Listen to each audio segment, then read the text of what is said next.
E aí, pessoal que assiste meu canal, tudo bem com vocês? Sejam todos muito bem-vindos ao nosso canal. Meu nome é Alba e este é o canal Pouco Tempo. Hoje vou responder algumas perguntas que eu fiz uma caixinha lá de perguntas no Instagram, onde eu coloquei lá para as pessoas fazerem perguntas. E hoje eu vou responder algumas perguntas que colocaram ali, certo? Obrigada a você que mandou perguntas. Se você que está assistindo esse vídeo ficar com outras perguntas ou quiser fazer, pode deixar aí nos comentários que depois eu faço um vídeo respondendo, certo? Então, nós temos aqui algumas perguntas bem legais, interessantes que surgiram de vocês curiosos a respeito de algum tema, de alguma coisa. Então, muito legal mesmo. Obrigada por você que enviou as perguntas, tá bom? Então, nós temos 3 perguntas. Mas antes, quero pedir a você que, por favor, se inscreva neste canal. Se inscreva, ative o sininho, dá o like. Tudo isso ajuda muito o canal a crescer, certo? Estamos aqui na caminhada. Quem sabe esse ano eu não consigo chegar a 1000 inscritos. Vai depender de você. Então vamos lá para a primeira pergunta. A pessoa perguntou se existe maldição hereditária e ainda pediu para eu dizer na Bíblia, né, as respostas, claro. Se existe maldição hereditária. Aí, esse termo, eu fui estudar um pouquinho. Esse termo de maldição hereditária surgiu no Brasil, ou pelo menos se popularizou no Brasil, a partir de um livro escrito por Jorge Linhares, chamado Bênção e Maldição. Me parece que foi lá na década de 90 ou final da década de 80, por aí. Ele escreveu esse livro, ele é um pregador e expôs bastante. E aí, principalmente a igreja neopentecostal abraçou muito essa teologia, onde é enfatizado que as famílias existem, estão presas num looping, num ciclo de destruição por conta de algum tipo de maldição, ou que alguém impetrou sobre essa pessoa, ou que um espírito maligno atua naquela família. Então, por exemplo, eles acreditam também em confissão positiva, né? Que as palavras têm poder. Então, talvez a pessoa, quando era criança, falou lá por exemplo, falou assim: você não tem jeito, você não tem futuro, sua família vai acontecer isso, aquilo, outro.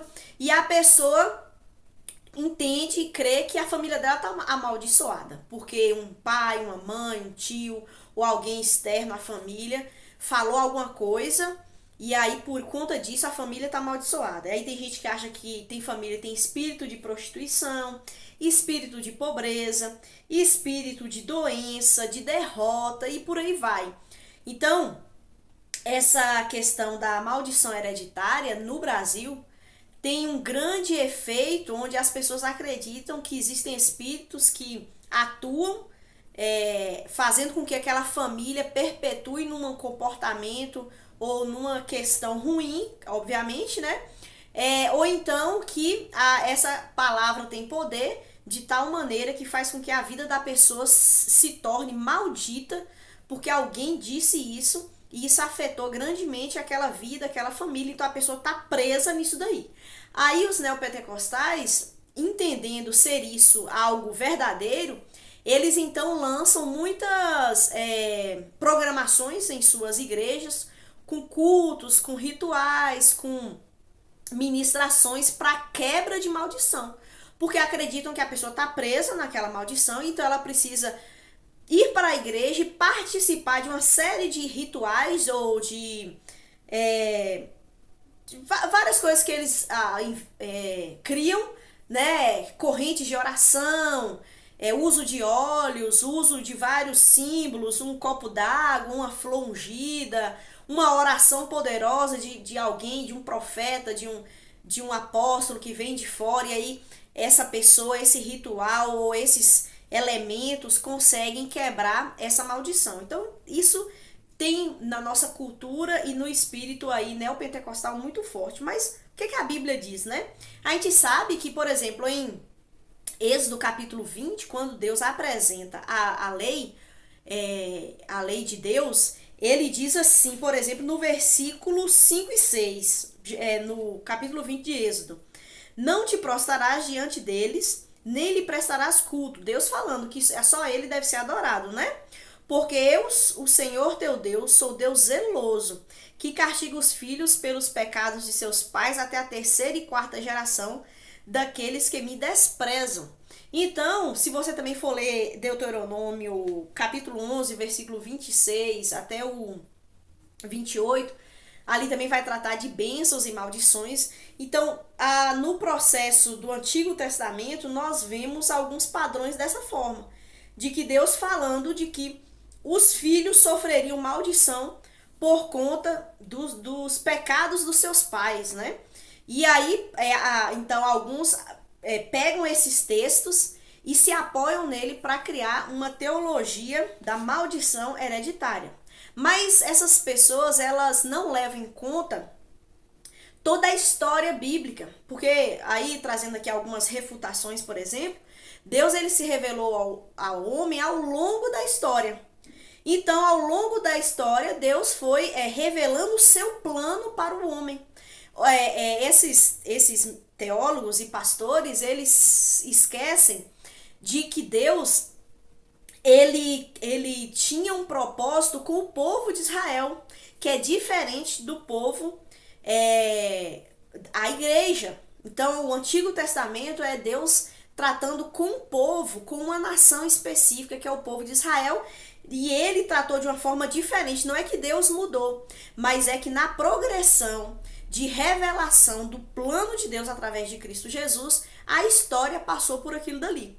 Mas principalmente, eu acho que o ponto aqui principal de erro da questão da maldição hereditária é que esses teólogos e pastores, eles fixam de que o estopim, o problema da pessoa sofrer e ter dificuldades em sua vida está na palavra que alguém disse, no espírito que atua, um espírito demoníaco que atua em determinada família. O foco desses teólogos é colocar em pessoas ou em espíritos que estão por aí, que realmente existem, realmente fazem o mal, mas que estão por aí. E se esquecem do que a palavra de fato está dizendo. Porque esses castigos viriam e veio, o povo de Israel sofreu muito, mas pela desobediência à palavra de Deus. E o foco desses pregadores nunca está, de fato, na palavra de Deus. Consequências terríveis vieram sobre o povo de Israel, porque eles determinantemente desobedeceram a palavra de Deus. E lá em Ezequiel, por exemplo, que aí já foi bem mais para frente, né? Ezequiel 18, de 1 a 4, o profeta fala lá que agora os filhos não ficarão com os dentes desbotados porque os pais comeram uvas. Então lá já começa a ter uma mudança de dinâmica. E lá ele diz que cada um sofrerá pelas consequências das suas próprias atitudes. Então veja a progressão, a diferenciação na revelação de Deus, até que a revelação culmina em Jesus. E lá em Gálatas 3:13, eu quero ler esse texto de Gálatas 3:13, diz assim: Cristo nos redimiu da maldição da lei, quando se tornou maldito em nosso lugar, pois está escrito: maldito todo aquele que for pendurado no madeiro. Então agora o cristão, ele não vive mais sobre efeito de maldição nenhuma. Porque qual é a maldição que está sobre todo homem? O pecado. O pecado é uma maldição. E o pecado, ele afeta tudo. Porque nós pecamos contra outras pessoas. Por exemplo, os pais pecam contra os filhos. Às vezes agindo de uma forma indevida, obviamente. E os filhos respondem como? Pecaminosamente. Então, o ciclo que nós estamos presos é um ciclo de maldição que afeta todos nós. Então, um pai que não é sábio nas suas finanças, obviamente o seu filho sofrerá dificuldades financeiras. Um pai que não dá a atenção que o filho precisa, não cria de fato o seu filho, não investe na vida do seu filho, esse filho, como ele vai responder a isso? Geralmente, pecaminosamente, sentindo raiva do pai, sendo um pai como ele recebeu a criação. Então nós estamos presos onde nós pecamos, pessoas pecam contra nós e nós respondemos pecaminosamente aos pecados cometidos contra nós. Então, nós estamos presos sim na maldição hereditária, aquela maldição que nossos pais, Adão e Eva, receberam através da desobediência deles. Então, o pecado entrou no mundo e a partir disso, nós estamos amaldiçoados com o pecado. Só que, quando nós cremos em Jesus como nosso Salvador, então essa maldição do pecado, que é essa força que o pecado tem sobre nós, ela é dissipada.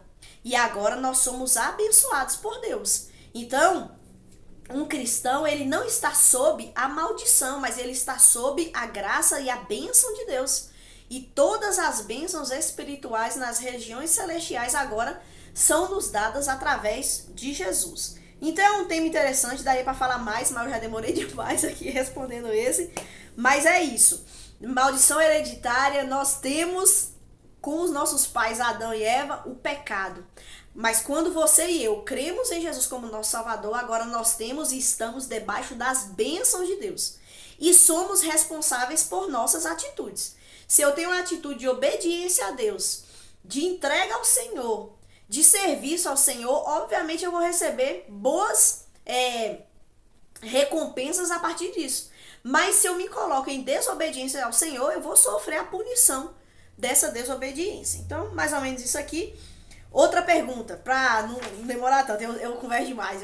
Meu pai, tem hora que eu tenho vontade de fazer uns vídeos menor e tal, mas eu falo que é uma beleza.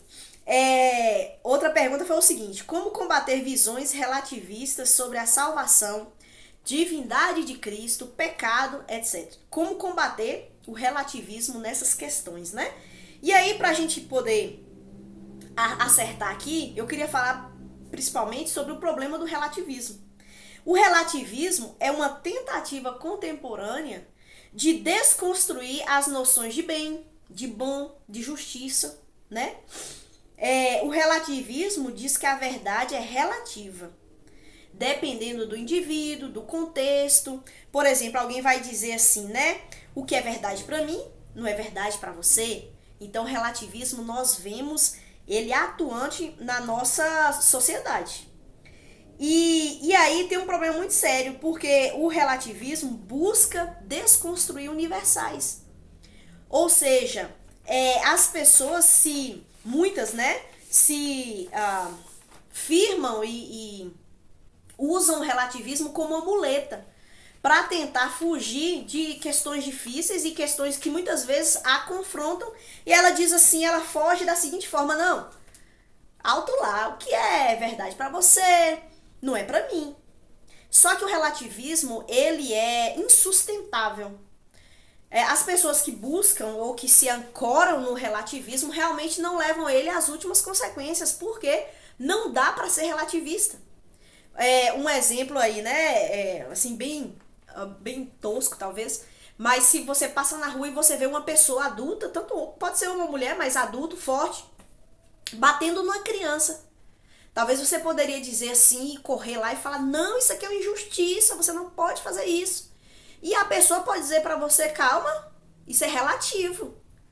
Na minha concepção, é bom espancar uma criança. Na sua concepção é ruim, é relativo. Aí o que aconteceria? Você então teria que ir embora e deixar aquela injustiça sendo feita. Mas há algo maior em nós. E você pode falar: não, a justiça e a lei nacional, né, nossa Constituição impede esse tipo de abuso e tal. Mas o relativismo, ele é usado muito ele é usado muito quando é favorável ao sujeito, quando ele quer se ancorar em algo que ele acredita ou que ele quer abraçar, ou então que ele não quer se responsabilizar por alguma coisa. Então é muito cômodo usar o relativismo.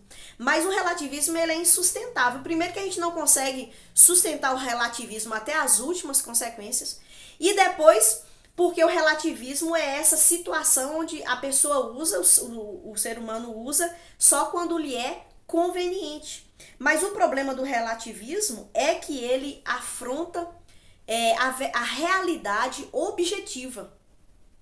E aí, quando o homem quer afetar a realidade objetiva, o que acontece é a falta de diálogo. Porque na nossa sociedade, muita gente acha que ser relativista e ter uma argumentação dizendo, não, tudo é permitido, ou a sua verdade é sua, a minha verdade é minha e tá tudo bem. Na realidade não tá tudo bem, porque o diálogo, ele para de acontecer. Não existe diálogo, nós somos colocados cada um num lugar. Porque o relativismo, né? Eu vou até ler aqui o que eu escrevi, que alguns acham que o relativismo traz diálogo.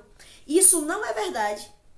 Se eu não tenho uma experiência comum de valores ou da realidade, eu não tenho de onde partir para um diálogo. E aí nós seremos silenciados. A tendência do relativismo é isolar as pessoas e gerar uma agressividade nas pessoas.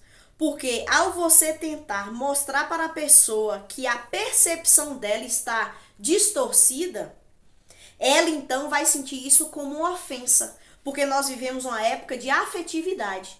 Então, as pessoas não estão baseadas e fixadas em verdades absolutas, em valores, em universais.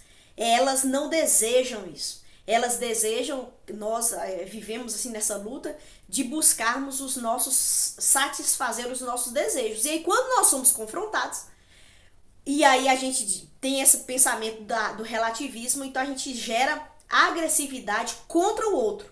E nessa agressividade ao silenciamento. Cala-se, porque não quer ouvir ao diferente, não aceita uma opinião contrária, e aí há o silenciamento. E aí quando a pessoa perguntou como combater visões relativistas sobre salvação, divindade de Cristo e pecado, dentro do cristianismo, o relativismo, então, é insustentável. Porque o próprio Cristo diz ser a verdade. E nós temos na Bíblia, a Bíblia, ela é uma palavra verdadeira. Onde ela própria diz ser inspirada por Deus. 2 Tessalonicenses, capítulo 3. Deixa eu achar. Tessalonicenses não, Timóteo. Deixa eu achar aqui, porque eu não tinha pensado em ler. Aí acabou que eu não deixei marcado. 2 Tessalonicenses 3,16 diz assim: toda a escritura é inspirada por Deus e útil para o ensino, para a repreensão, para a correção e para a instrução na justiça, para que o homem de Deus seja apto e plenamente preparado para toda boa obra. A Bíblia diz sobre ela que ela é inspirada por Deus e ela é apta para repreensão, correção e para instruir na justiça. Então, se a pessoa crê que esse livro é tão poderoso e tão universal e tão absoluto, como ele diz que ele é, sendo palavra de Deus, então não tem como ter relativismo no cristianismo. Porque se a pessoa crê que Deus é o criador dos céus e da terra, logo ela tem que crer que ele é o legislador. Legislador é aquele que faz lei, mas Deus não faz lei a seu bel prazer. Toda lei reflete o caráter de Deus. Então Deus não criou leis porque ele quis criar no sentido assim, eu acho que vai ser bom isso aqui. Não. Toda lei reflete o caráter de Deus. Reflete a santidade de Deus, reflete a justiça de Deus, reflete o amor de Deus. Então, na natureza nós vemos leis estabelecidas. O homem apenas descobriu. Newton descobriu leis, Lavoisier descobriu leis, Einstein acho que descobriu leis também, leis da natureza, lei da gravidade, lei da termodinâmica, as leis da combustão. Cientistas descobriram leis que já tinham, que já existiam e que não dependem do homem para existir. Da mesma forma, existem leis estabelecidas por esse legislador que é Deus, diz para nós o que é verdade, o que é amor, o que é o belo, o que é o bem. Essas coisas estão estabelecidas, são valores universais estabelecidos por Deus. Então, a gente não pode dizer, tal coisa é bela, mas o que a gente pode ter é divergência de opinião em alguns aspectos, mas a realidade está posta. Deus é quem diz o que é belo. Deus é quem diz o que é verdadeiro. Deus é quem diz o que é a justiça. Estão postas essas coisas. E cabe a nós descobrirmos a pureza e a verdade da realidade a partir disso daqui.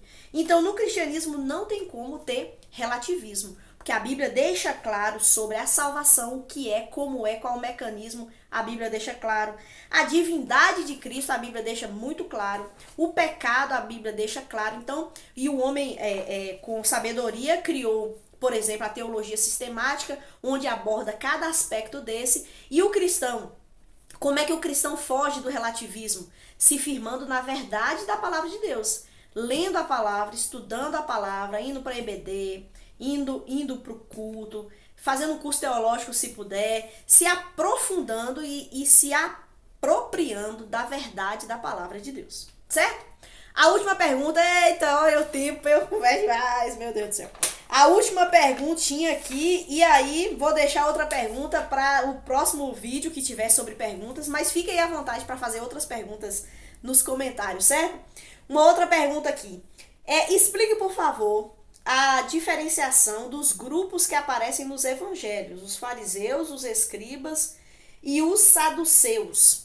A pessoa que escreveu isso aqui provavelmente está assistindo os vídeos que eu gravo aqui, sai todo sábado, vídeo sobre o livro de Marcos. Estamos estudando o livro de Marcos, capítulo a capítulo.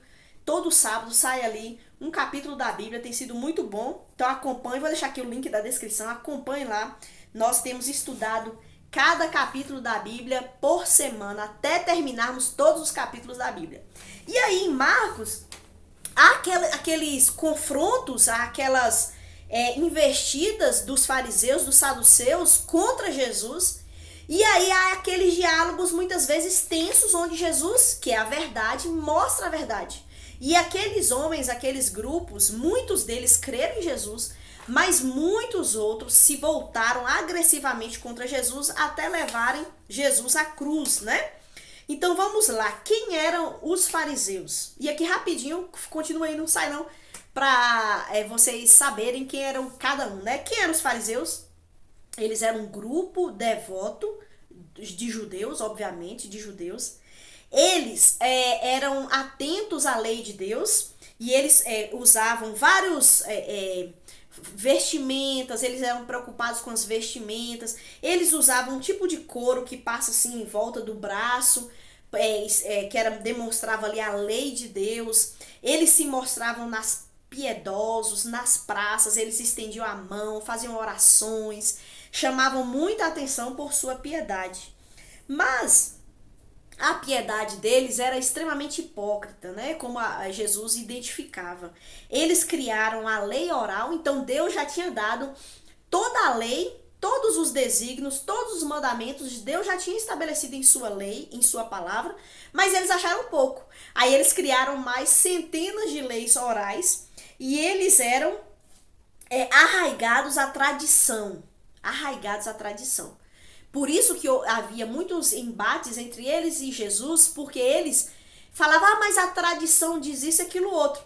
E Jesus sempre apontava para eles a palavra de Deus. Infelizmente isso ainda hoje acontece, né? A pessoa deixa a palavra de Deus e abraça a tradição criada por homens, e aí é onde é que mete os pés pelas mãos, né? Eles também, os fariseus, criaram a sinagoga lá no tempo da Babilônia, lembra? O povo de Judá foi levado para a Babilônia como um castigo de Deus.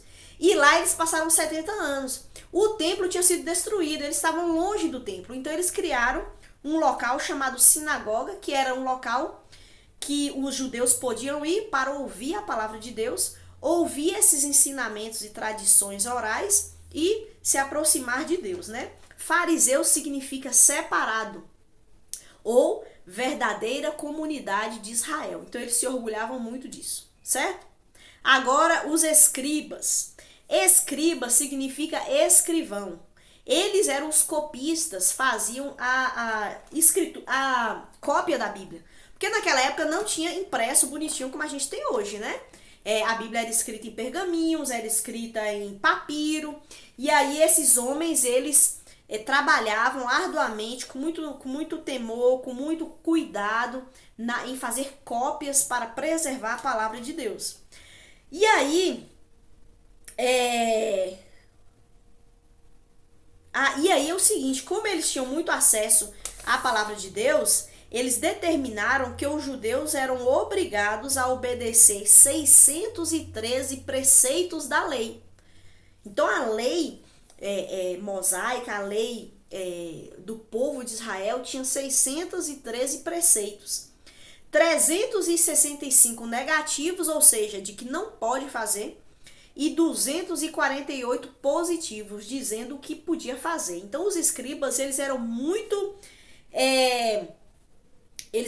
sérios e eles sabiam bem sobre a lei e esses 613 preceitos. É interessante porque a lei, com essa quantidade exorbitante de leis e regras de pode, de não pode, de deve, de não deve, deveria levar o homem a compreender que Deus é santo, que o padrão de Deus é altíssimo, que ninguém alcança. E aí, a gente ia fazer o quê? Ia desesperar da vida e já era pra gente? Não. É nesse ponto de desespero, de que eu não dou conta de obedecer a Deus, eu não dou conta de ser santo como Deus exige em sua palavra. É nesse desespero que nós devemos nos chegar a Deus. E Deus então nos dá aquilo que nós precisamos, que é um Salvador. É alguém que cumpriu a lei perfeitamente. É alguém que sofre a punição, a ira de Deus pela quebra da lei, mas que nos torna justos diante desse Deus. Então a lei servia como um aio para levar o homem a Deus. Mas infelizmente os escribas, os fariseus, achavam que cumpriam e inventavam até mais normas, né, para a fazer. E por fim, por fim, saduceus. Quem eram os saduceus? Eles obedeciam só o Pentateuco. Gênesis, Êxodo, Levítico, Números e Deuteronômio. Para eles só valiam o Pentateuco. Eles eram muito ricos, eram o alto escalão da sociedade, e eles dependiam do templo para serem ricos. Por isso que quando Jesus chega em Jerusalém e expulsa os mercadores, expulsam os cambistas, os saduceus ficam irados, porque Jesus atrapalhou o negócio deles no templo. Então esses eram os saduceus que fizeram umas perguntas para Jesus, e Jesus disse: olha, vocês erram porque vocês não conhecem as escrituras, apesar de dizerem serem mestres lá do Pentateuco. Então esses são os três grupos que é apresentado ali bastante assim nos evangelhos. Espero ter sido legal, espero ter sido bom esse vídeo, espero ter conseguido responder as perguntas aí de quem me fez. Obrigada pelas perguntas. Nos vemos em outro vídeo sobre perguntas e respostas. Semana que vem terá um vídeo muito legal aqui, como sempre, toda semana tem. Mas obrigada por você me acompanhar até aqui, muito obrigada mesmo e até a próxima.